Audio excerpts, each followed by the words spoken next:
Halo, nama saya Betani Andris dengan NIM 201011040013.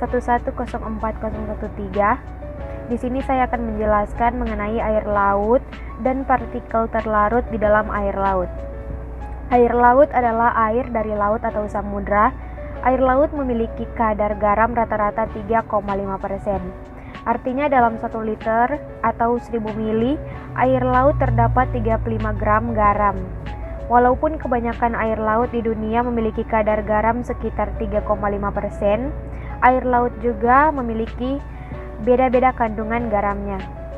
Yang paling tawar adalah di timur Teluk Finlandia dan di utara Teluk Botnia. Keduanya bagian dari Laut Baltik.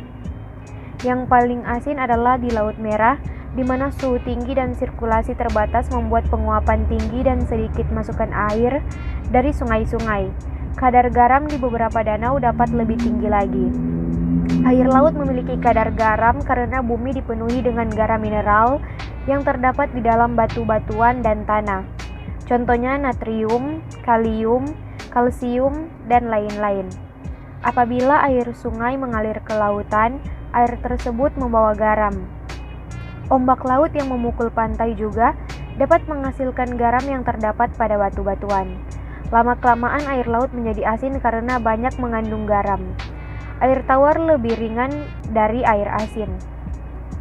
Untuk mendapatkan air tawar dari air laut bisa dilakukan dengan cara osmosis terbalik, suatu proses penyaringan air laut dengan menggunakan tekanan dialirkan melalui suatu membran saring. Sistem ini disebut SWRO atau Seawater Reverse Osmosis dan banyak digunakan pada kapal laut atau instalasi air bersih di pantai dengan bahan baku air laut. Air laut mengandung 3,5% garam-garaman, gas-gas terlarut, bahan-bahan organik, dan partikel-partikel tak terlarut. Keberadaan garam-garaman mempengaruhi sifat fisik air laut seperti densitas, kompresibilitas, titik beku, dan temperatur di mana densitas menjadi maksimum. Beberapa tingkat, tetapi tidak menentukannya. Beberapa sifat, termasuk viskositas, daya serap cahaya, tidak terpengaruh secara signifikan oleh salinitas. Dua sifat yang sangat ditentukan oleh jumlah garam di laut atau salinitas adalah daya hantar listrik atau konduktivitas dan tekanan osmosis.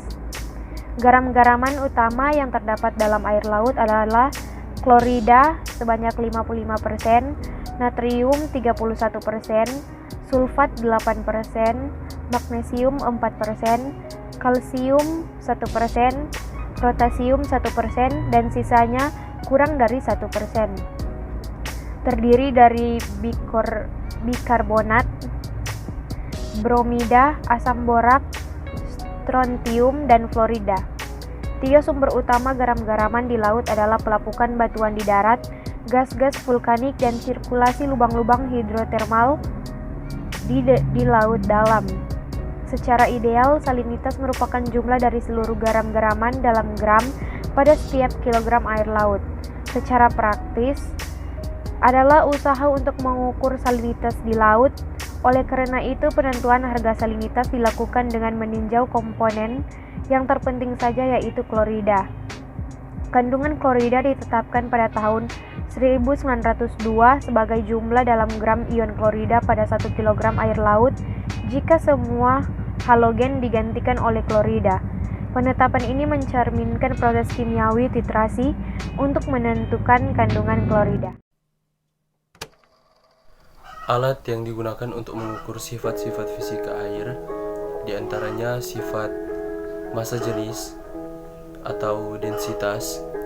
Yang digunakan biasanya adalah hidrometer. Nah, hidrometer ini adalah alat yang digunakan biasanya untuk mengukur kepadatan atau berat jenis dari suatu cairan. Nah, sebuah hidrometer ini biasanya terbuat dari kaca dan terdiri dari batang silinder dan bola pembobotan dengan merkuri atau tembakan timah untuk membuatnya mengapung tegak. Titik di mana permukaan cairan menyentuh batang hidrometer adalah yang dicatat dan ditulis. Hidrometer biasanya mengandung skala dalam batang sehingga berat jenis cairan dapat dibaca langsung.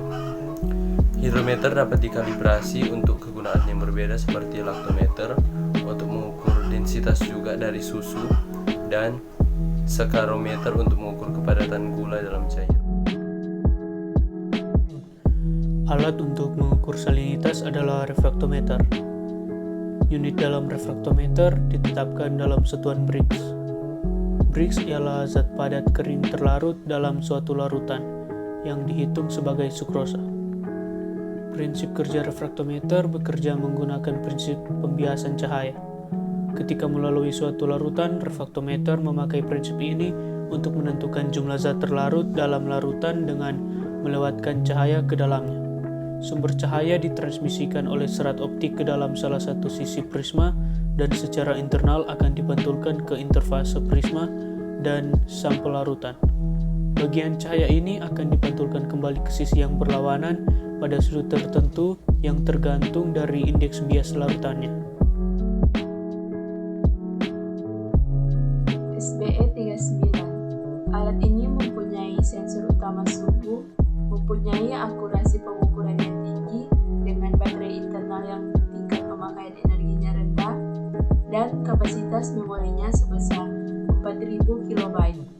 Alat ini dirancang untuk dipasang di tambatan atau mooring dan penempatan statis lainnya berjangka waktu lama.